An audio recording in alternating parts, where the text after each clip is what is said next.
Dieu t'a déclaré saint. Voici le titre de ce message. Alors, des fois, nous entendons parler de personnes qui, d'une façon particulière ou une autre, ont marqué l'histoire de l'Église. Et on place devant leur nom ce petit préfixe saint. Saint Jean, Saint Paul, Saint Matthieu, Saint Augustin. Et c'est comme si on faisait de ces personnes une espèce d'exception par rapport aux autres croyants. Or, à la lumière des enseignements de la parole de Dieu, la sainteté appartient à l'identité du croyant. Donc, tu es saint, je suis saint, nous sommes saints, nous qui avons rencontré Jésus, nous qui lui avons donné notre vie, nous qui lui avons tout confié, qui nous sommes repentis, qui lui avons confié toute la direction de notre vie, nous qui marchons avec lui, il nous a déclarés saints.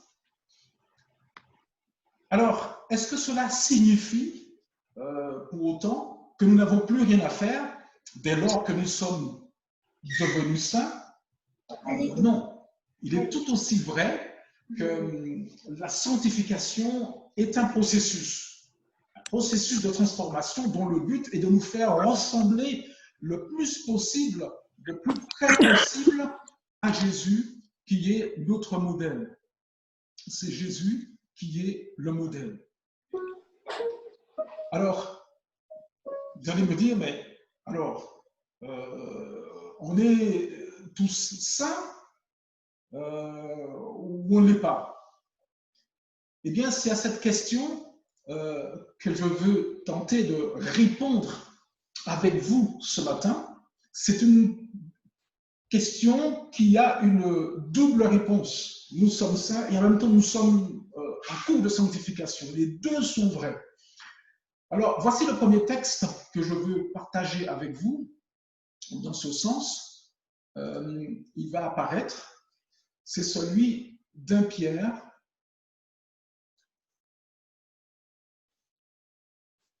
1 Pierre 2 et le verset 9. Vous êtes une race élue, un sacerdoce royal, une nation sainte, un peuple acquis afin que vous annonciez les vertus de celui qui vous a appelé des ténèbres à son admirable lumière. Donc la première chose que nous allons voir, concernant cette affirmation, cette position que nous avons en Christ, une nation sainte. Donc une nation sainte est composée évidemment de personnes saintes. Le mot sainteté, ou saint tout simplement, signifie séparer d'eux. Il est dérivé donc, c'est de ce mot que dérive bien sûr le mot sainteté, et dans l'Ancien Testament, on découvre que Dieu se définit tel qu'une personne qui vit dans la sainteté. Dieu est saint, et Dieu, depuis l'Ancien Testament, va dire au peuple d'Israël, vous serez saints car je suis saint. C'est le texte qui s'affiche. Lévitique 20 et le verset 26. Dieu dit au peuple d'Israël, vous serez saints car je suis saint, moi l'Éternel, je vous ai séparés. Ça y est, le mot il est sorti. Je vous ai séparés, je vous ai mis à part en quelque sorte, afin que vous soyez à moi. Donc, la sainteté, le processus de sainteté a pour but l'appartenance à Dieu. C'est en quelque sorte un but très élevé auquel Dieu nous destine. Donc, cette sainteté, cette mise à part, n'est pas une mise à part, comment dire, élitiste, comme si on serait un peuple supérieur. Le peuple d'Israël n'était pas un peuple supérieur à un autre peuple. D'ailleurs, Dieu le dit. Dieu les a choisis. Voilà. Et la sainteté ne fait pas de nous, comme on dit, une élite. Non, cette séparation c'est une séparation qu'il faut comprendre plutôt dans un sens moral, dans les valeurs, dans les attitudes, dans les pensées, dans les actions et dans les intentions. C'est ce qu'on va voir en détail tout à l'heure. Et là, quand on a dit cela, ben, ce mot prend forcément aussi un sens de pureté. Et Dieu ajoute, vous serez à moi. Vous serez à moi. Donc, comme on le disait tout à l'heure, c'est dans un but d'appartenance. Eh bien, si nous appartenons à Dieu, ben, ça veut dire que nous sommes ses enfants. Donc, la dimension de filiation fait partie du plan de Dieu à travers la sainteté ou la sanctification. Le but de Dieu, en fait, c'est de nous attirer, c'est la proximité, c'est le partage d'une vie avec lui. Alors, on découvre avant tout que la sainteté, évidemment, c'est un des attributs de Dieu. Dans Ésaïe, vous savez, ce texte que nous avons cité assez abondamment récemment, Ésaïe 6, versets 2 à 3, les séraphins se tenaient au-dessus de lui, ils criaient l'un à l'autre et disaient « Saint, Saint, Saint est le Seigneur, l'Éternel des armées ». Et c'est aussi une des principales, différences entre Dieu et nous. Et c'est là que les problèmes commencent. Parce que nous avons, nous, une nature héritée d'Adam, notre ancêtre, et cette nature-là nous tire vers le bas par rapport à Dieu. Et donc, ça crée une opposition. C'est comme si vous mettiez face à face deux aimants contraires. Alors, il y a des aimants qui s'attirent. Il y a des aimants aussi qui s'opposent. Et quand vous essayez de rapprocher ces deux aimants, plus vous les rapprochez, plus il y a la répulsion. Ce sont deux forces qui s'opposent. La sainteté de Dieu et notre nature, c'est un peu cela. Et on s'en aperçoit, nous chrétiens quotidiennement, marcher dans la sainteté et plaire à Dieu, c'est quelque chose que notre chair n'aime pas. Donc notre chair est en train de tirer dans notre sens, alors que notre esprit, nous pousse, d'où ce texte, je vais y arriver, d'où ce texte de Galates qui dit, voilà, la chair a des désirs contraires à ceux de l'esprit. Donc, c'est au point que la sainteté de Dieu était devenue une barrière, une espèce de barrière infranchissable et même dangereuse entre les hommes et Dieu. Du temps de Moïse, sous l'Ancien Testament, vous savez qu'il y avait cette tente de la rencontre, on en a parlé il n'y a pas longtemps, et dans cette tente de la rencontre, il y a ce qu'on appelait le Saint des Saints. Et dans ce Saint des Saints, personne n'avait le droit d'entrer sans respecter les principes, sans respecter les consignes particulières que Dieu avait données. Et ça a donné un drame. Il y a eu deux hommes, Nadab et Abihu, qui se sont approchés du lieu saint, ils ont ramené du feu étranger et ils ont été consumés sur place. C'est dramatique, c'est dangereux. Alors, l'entrée de ce lieu très saint était très réglementée. C'était le souverain sacrificateur qui, une fois l'an, devait y entrer pour faire l'expiation des péchés du peuple. Mais cependant, Dieu a toujours eu, le désir, Dieu a toujours voulu établir avec l'homme une relation filiale, une relation père-fils, où un père et son fils, ils agissent ensemble, ils interagissent ensemble, il n'y a pas de barrière.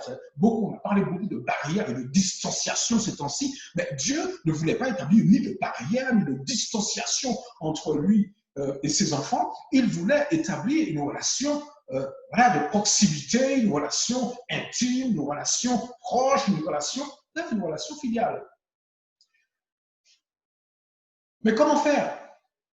Vu que le péché mettait une barrière, et une barrière dangereuse, comme on l'a dit tout à l'heure, alors Dieu a créé une solution. Dieu a créé une solution, et on va le voir dans ce verset qui résume de manière très claire cette solution que Dieu a créée. Ça se trouve dans Éphésiens 2, le verset 13 et le verset 13 et le verset 20.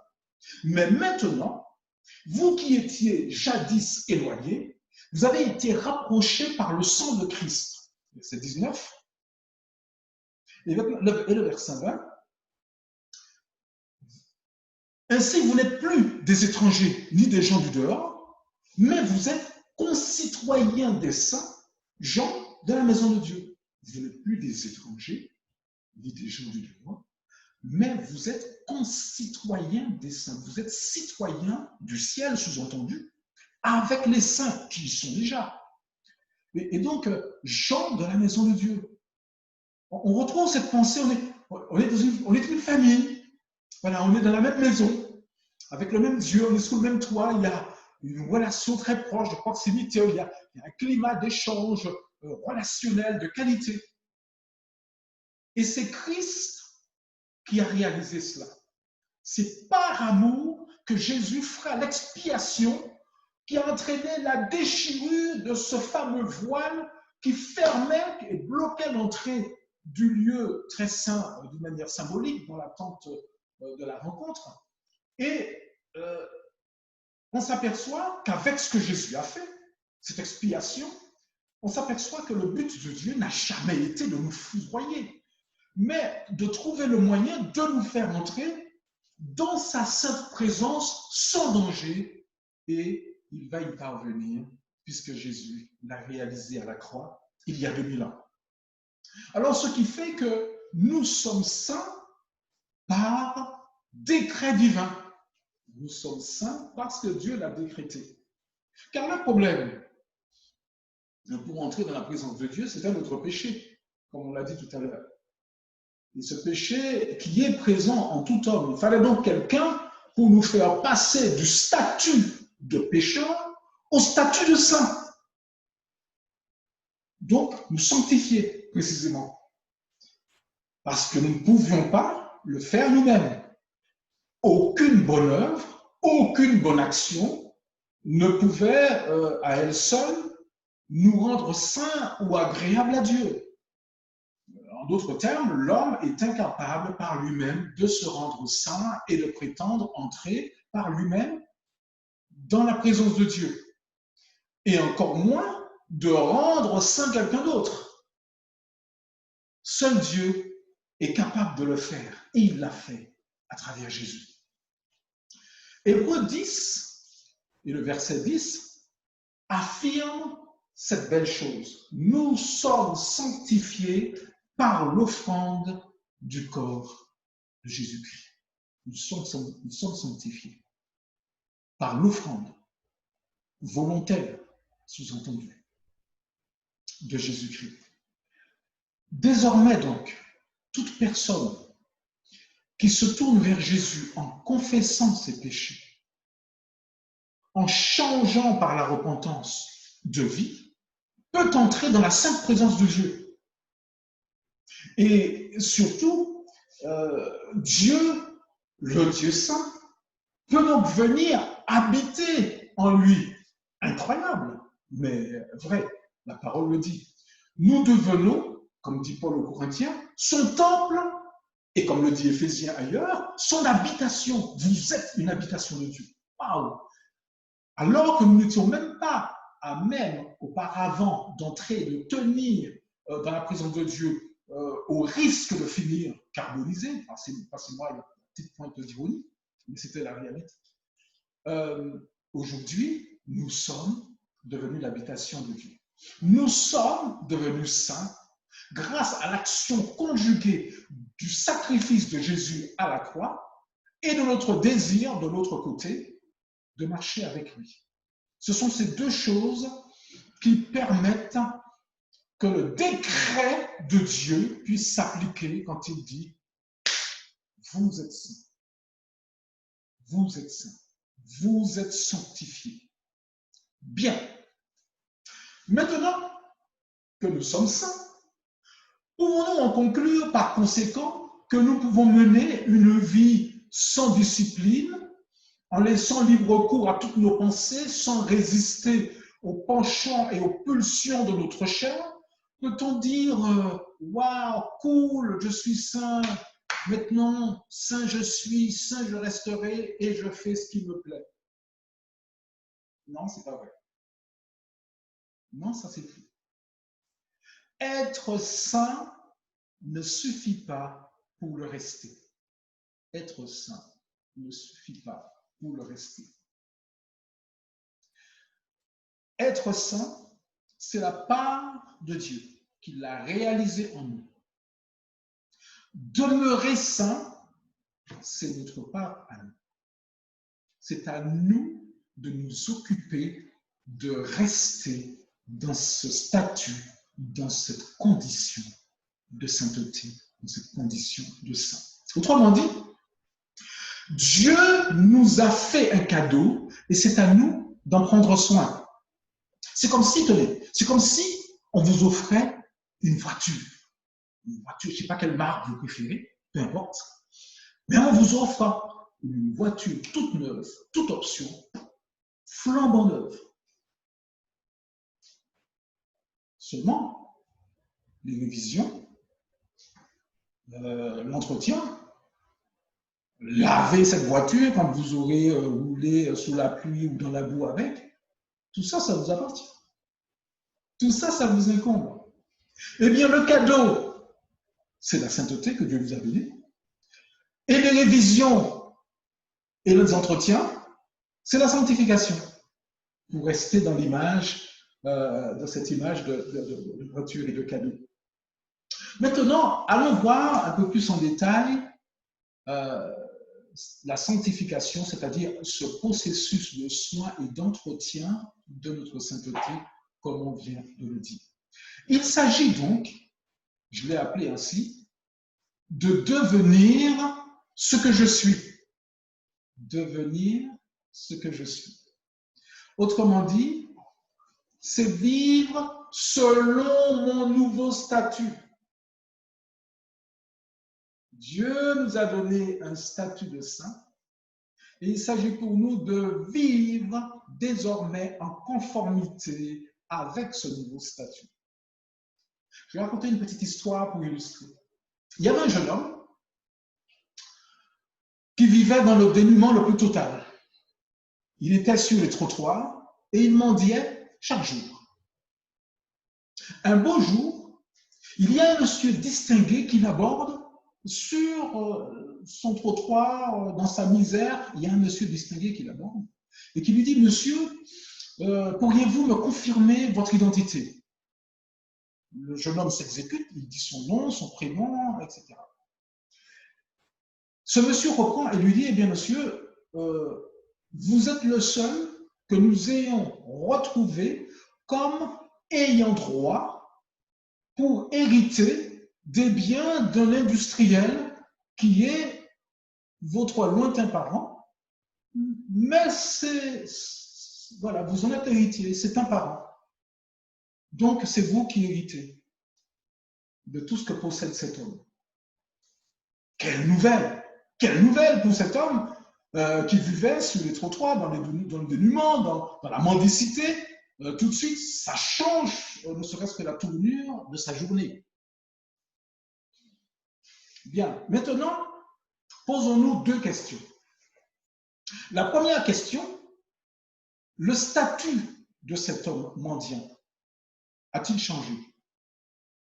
Il y a les documents notariés que cet homme lui produit pour lui confirmer, voilà, que après cette déclinaison de son identité, qu'il est l'héritier. Donc, oui, la réponse est oui.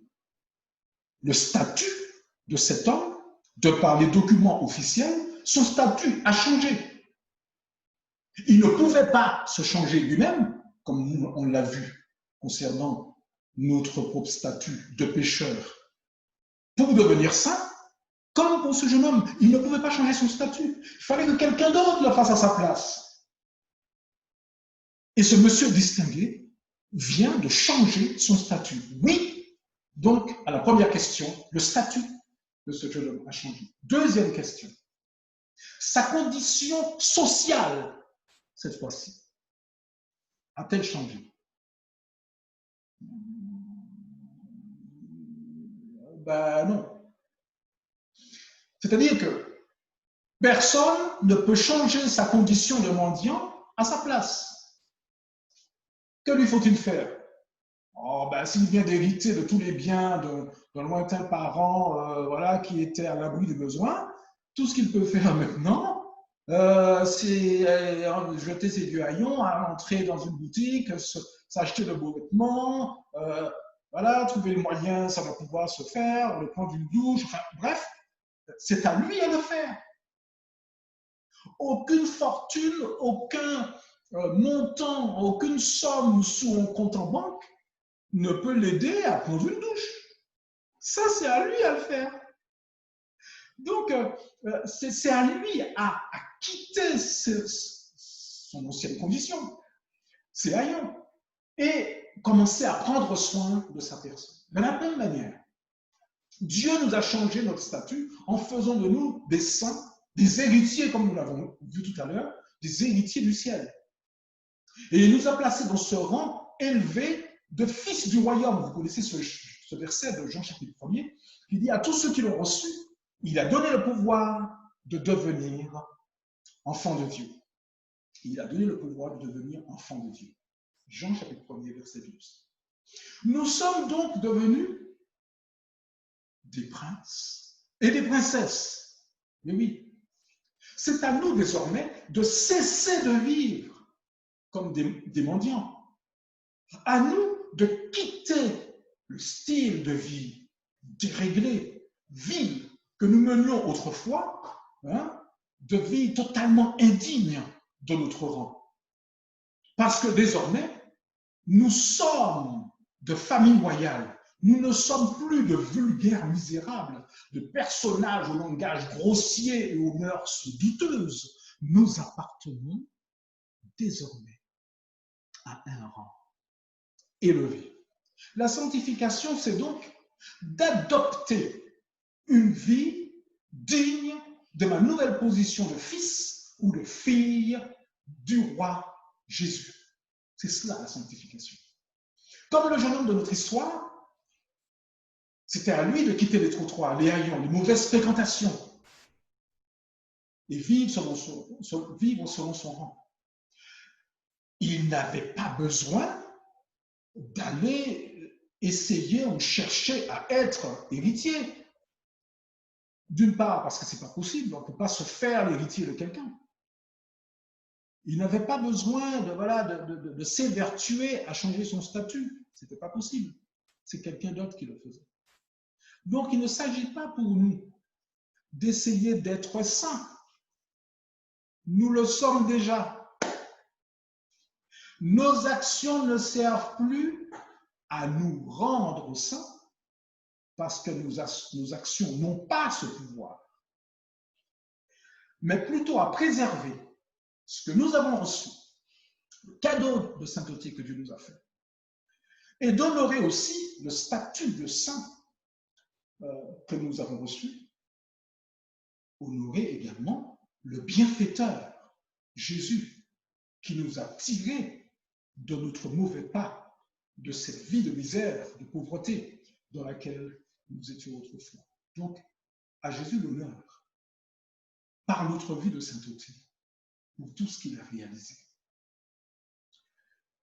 Donc, vivre selon mon statut. Et maintenant, ce qu'il faut ajouter, c'est que la sanctification sera quelque chose de progressif. Et oui, transformer un mendiant en prince, ça demande quelques jours, quelques semaines. Et oui, ça demande un peu de temps. Pour élever notre sainteté au niveau du rang d'héritier du ciel, nous allons être amenés quotidiennement à faire des choix. Nous allons être amenés aussi à prendre des décisions déterminantes. Le chrétien qui désire honorer son Seigneur en vivant et en cherchant à lui ressembler à honorer cette sainteté qui est la sienne, eh bien, selon les situations en présence, il devra s'engager, par exemple. S'engager, par exemple, par le baptême, un exemple. S'engager pour affirmer qui il est. Il devra peut-être aussi confesser. Peut-être y a-t-il quelque chose qui s'est passé et qu'il n'y a jamais eu une confession à votre femme ou à votre époux ou même à quelqu'un d'autre, à votre père ou à votre mère, enfin, que sais-je, ou à un chrétien. Si, on a beaucoup parlé de confession.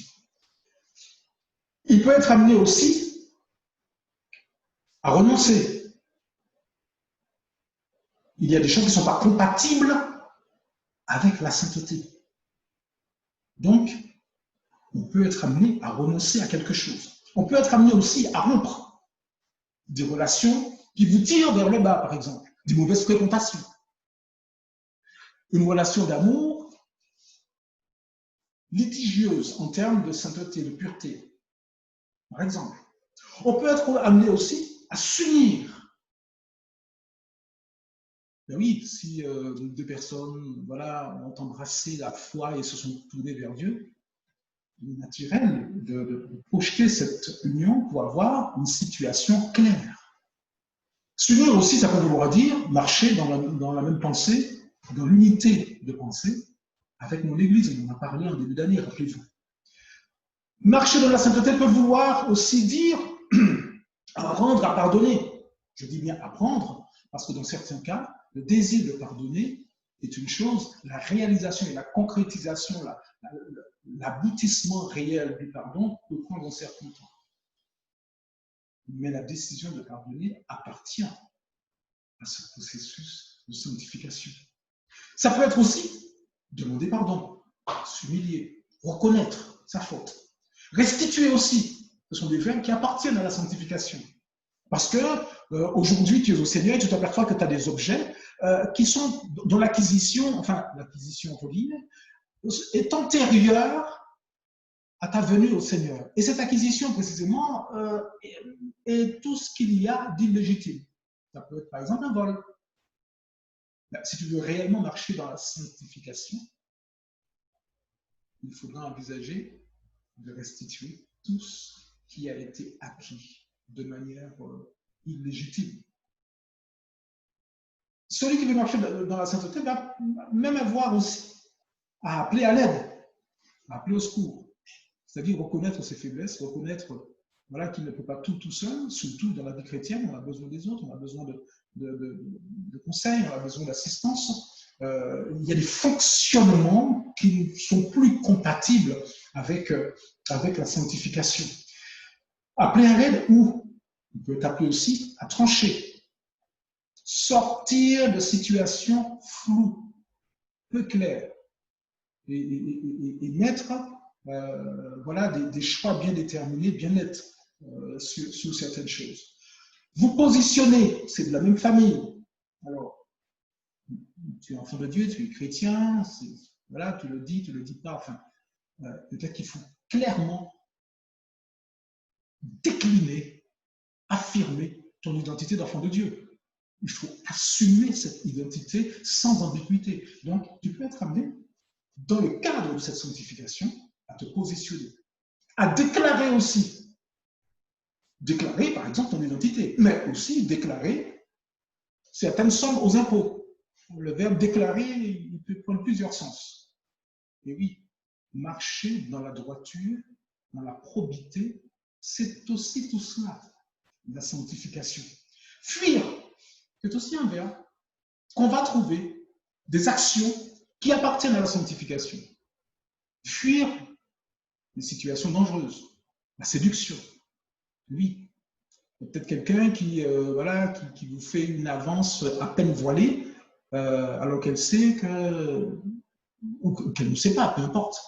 Que vous êtes enfant de Dieu, que les relations, les aventures c'est pas dans la dynamique de la vie chrétienne, tu es marié, bref, avant, plutôt de te mettre en danger, il lui dit fuyez l'impudicité. Tu peux avoir à fuir, accueillir, parce que Dieu nous donne un cœur rempli de compassion, un cœur rempli d'amour.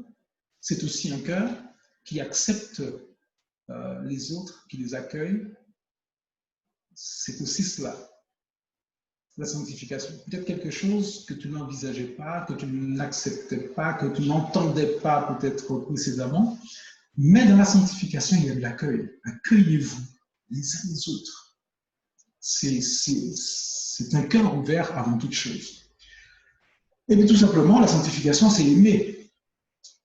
Nous allons apprendre à aimer. Dieu va nous apprendre à aimer, même ceux qui nous détestent. C'est un vaste programme. Bref, on pourrait encore continuer à développer ces verbes qui sont propres à la sanctification. Il y en a plein d'autres, car la sanctification va consister à poser des actes concrets de sainteté. À poser des actes concrets de sainteté. La sanctification se nourrit de décisions et d'actions. Nous allons voir notre roi, c'est notre destinée, pour vivre toujours en contact avec lui. Donc, forcément, nous allons devoir vivre, nous allons être amenés à vivre à la hauteur de sa majesté et donc de sa sainteté. Dans Hébreux 12 et verset 14, voici ce que dit cet épître, Hébreux 12, 14, recherchez la sanctification sans laquelle nul ne pourra voir le Seigneur. Rechercher. Un verbe très intéressant sur lequel je reviendrai tout à l'heure. Dans ce processus de sanctification, nous allons avoir à nos côtés une personne de choix, puisque nous allons parler maintenant du Saint-Esprit qui est dans la divinité celui qui va être, si j'ose dire, impliqué le plus dans ce processus de sanctification.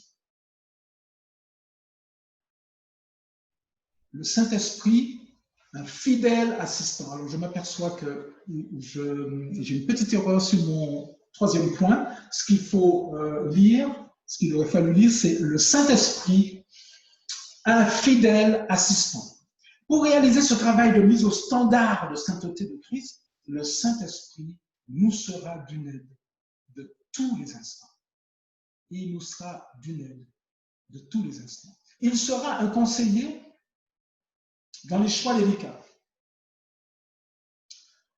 Jésus dira cette parole qui inspire ce point, quand le consolateur sera venu, l'esprit de vérité, Jean 16, verset 13, Jean 16, 13, Jésus dira, quand le consolateur sera venu, l'esprit de vérité, il vous conduira dans toute la vérité. Cela signifie que dans certaines situations, nous n'aurons pas forcément toute la connaissance ni toute la maîtrise de certains sujets pour pouvoir prendre une décision avisée et faire quelque chose qui soit conforme à la sainteté de Dieu et à la sainteté que nous poursuivons nous. Le Saint-Esprit viendra alors à notre secours pour nous guider, pour nous conseiller, nous prévenir, car tous les sujets ne sont pas abordés dans la parole de Dieu. La parole de Dieu ne traite pas de tous les sujets qu'on peut rencontrer à travers les siècles, à travers les âges dans notre vie.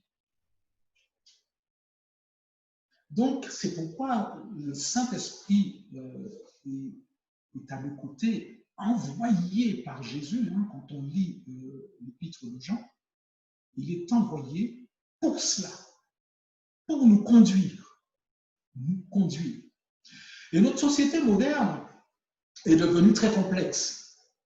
Dans le domaine de la santé, par exemple, c'est pas toujours évident de décider quand notre médecin nous fait certaines suggestions. Avant, les médecins nous prescrivaient, par exemple, des médicaments à base, comment dire, c'était des molécules. Voilà, c'était des choses tout à fait physiques, rationnelles. Voilà, c'était de la recherche, etc., etc. On modifiait telle molécule, telle formule, voilà, on mettait tel type de matière ensemble et ça donnait un résultat. Aujourd'hui, les choses sont devenues bien plus complexes.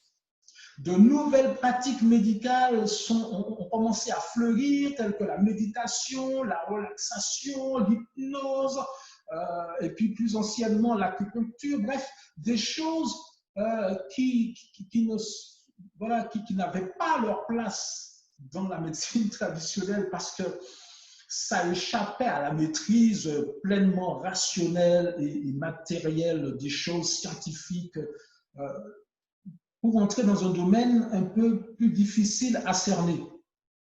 Et nous sommes de plus en plus perdus parce que nos médecins généralistes nous prescrivent ces médecines nouvelles et difficiles à comprendre pour nous. Des fois qui ne sont même pas originaires de nos milieux, mais qui sont originaires, par exemple, d'Orient, d'Asie. Et nous sommes donc perdus, on ne sait plus sur le plan spirituel qu'est-ce qui est bon et qu'est-ce qui ne l'est pas. C'est là où on a besoin de demander au Seigneur, au Saint-Esprit, son aide, son éclairage, puisque c'est son rôle de nous conduire dans toute la vérité. Une vérité qui n'est pas à notre portée, sinon il aurait fallu faire des enquêtes sur chaque nouvelle pratique médicale. On n'a pas le temps, enfin je vous dis, on n'a pas forcément les capacités. C'est pas ça que le Seigneur nous demande de faire. On ne peut pas scruter chaque chose, si tant est qu'on en a les moyens, pour savoir le Saint-Esprit, lui, oui. Le Saint-Esprit, lui, en est capable. Parce que dans la divinité, il y a l'omniscience. Le Saint-Esprit est omniscient, il va tout le savoir, il est créateur. Donc c'est lui qui va nous conduire dans toute la vérité. Demandez-lui. Parce que dans le texte que nous avons lu tout à l'heure, le texte d'Hébreu, il y a ce verbe qui appartient à la sanctification, c'est le verbe rechercher. Donc, il y a des moments où on ne peut pas dire, bon, ouais, enfin, si le médecin l'a dit, bon, c'est bon, quoi. Il n'y a pas de problème, bon, je peux le prendre, c'est un médicament comme un autre. S'il y a quelque chose qui frappe votre attention, qui suggère une toute petite méfiance ou un petit questionnement, c'est précisément peut-être déjà le Saint-Esprit qui a commencé à t'interpeller. Va jusqu'au bout. Va jusqu'au bout. Mais oui, le Saint-Esprit est en toi. Il va t'interpeller, il va te sensibiliser sur certaines choses, suscitant, comment dire, un besoin d'éclairage, de plus d'informations, d'éliminer un certain doute. Peut-être qu'il n'y a rien. Mais au moins, nous aiguisons ainsi, comment dire, notre capacité à questionner, à rechercher, à essayer de savoir si notre questionnement, notre doute, notre hésitation est fondée. Et à ce moment-là, faire la recherche nécessaire. Mais ce que je veux dire, c'est que l'enfant de Dieu qui vit dans cette marche de sanctification, il a des réflexes, il s'interroge, il pose des questions, il va faire des petites recherches, il demande, il discute, il parle, il échange. Parce que la sainteté, ce n'est pas l'isolement, c'est aussi le partage. C'est bien le contraire de l'isolement, c'est le partage, c'est l'échange. Les uns vont participer à la maturité des autres. Donc n'hésite pas à échanger avec tes frères, avec tes sœurs, à mettre la question dans une conversation avec plusieurs chrétiens, plusieurs croyants. Certaines autres choses vont nous paraître anodines ou simplement voilà, routinière, on a l'habitude de faire comme ça depuis longtemps, donc on continue à faire comme cela sans chercher plus loin. Et nous n'avons pas forcément la connaissance de certaines choses que nous pratiquons depuis bien longtemps. On n'a pas la connaissance qui nous permette de savoir qu'il y a dans ce que nous faisons quelque chose qui n'honore pas Dieu. Mais on ne le sait pas, on n'a pas la connaissance. Dans ce cas-là, on ne sait pas. Eh bien, le Saint-Esprit, là encore, va entrer en scène. Et avec beaucoup de douceur, il va nous instruire. Il va nous amener à en savoir plus, à mieux comprendre certaines choses que nous faisons et qui nous semblent routinières, anodines, sans importance. Et il va nous faire mettre le doigt sur une chose pour que nous percutions, que nous comprenions que quelque chose dans ce que nous faisons d'anodin, quelque chose est contraire et ne colle pas avec la sainteté de Dieu. Le Saint-Esprit va faire ça. À nous ensuite, bien sûr, une fois qu'on a ce niveau de compréhension, de révélation, de conduite, de guidage du Saint-Esprit, à nous ensuite à prendre les bonnes décisions. Puisqu'encore une fois, la sanctification, le processus, nous appartient. C'est nous qui nous occupons de l'entretien de notre sainteté.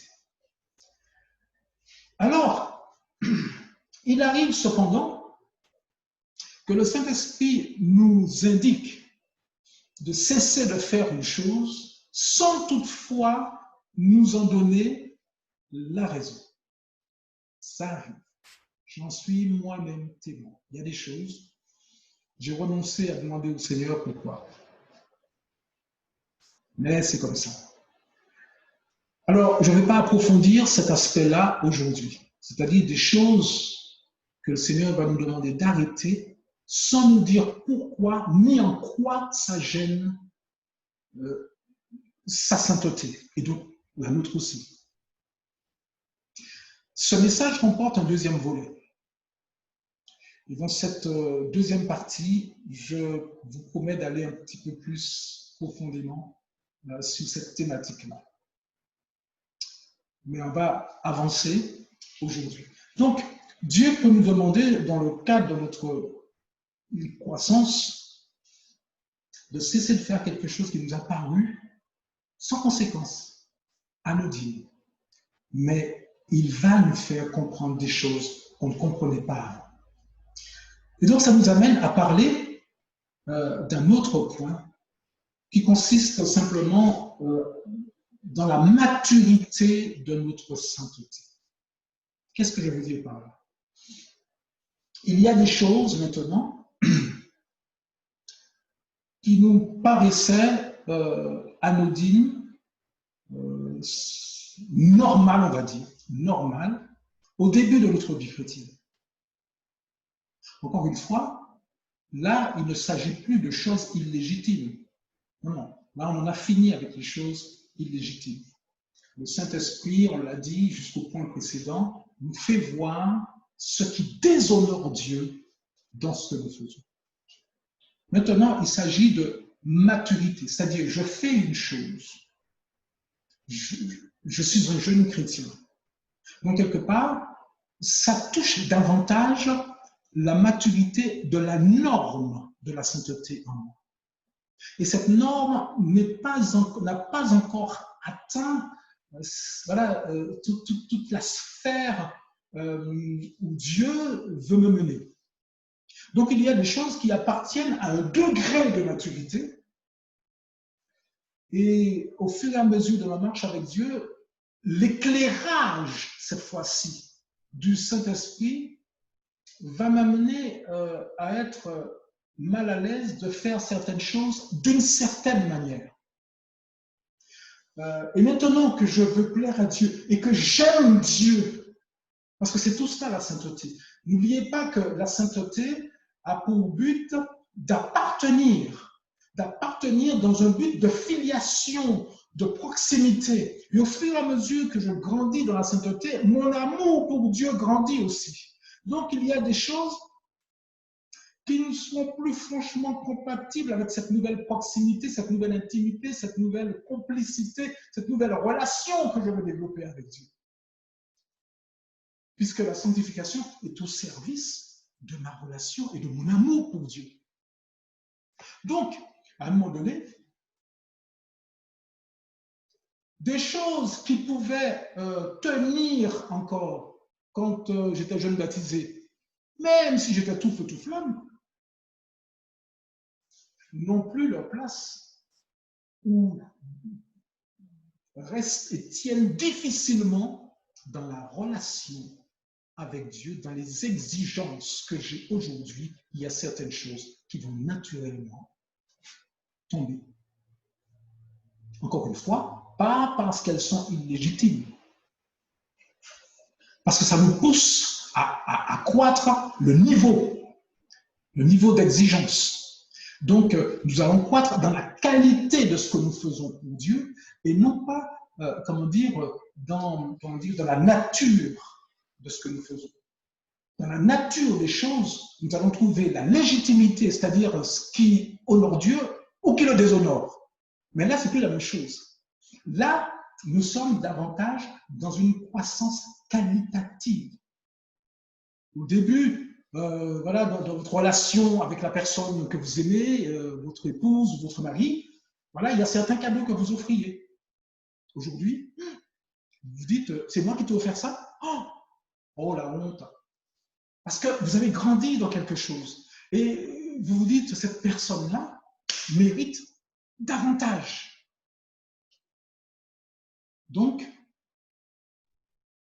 c'est pas que ce que vous aviez offert initialement.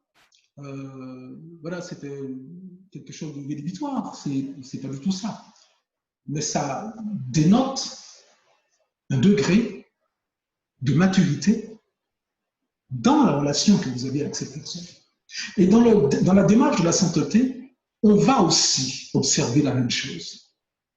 Donc, ça relève davantage de la maturité de la relation que tu as avec Dieu. Il y a un temps, par exemple, que tu consacrais à Dieu au début de ta conversion. Et tu avais une façon de faire. Aujourd'hui, c'est impensable. Tu ne peux plus faire les choses de cette manière-là. Ça relève de ce niveau d'exigence qu'impose la croissance dans la sainteté. Alors, je vais m'arrêter là aujourd'hui. On poursuivra la prochaine fois. Voici comment je veux conclure cette première partie.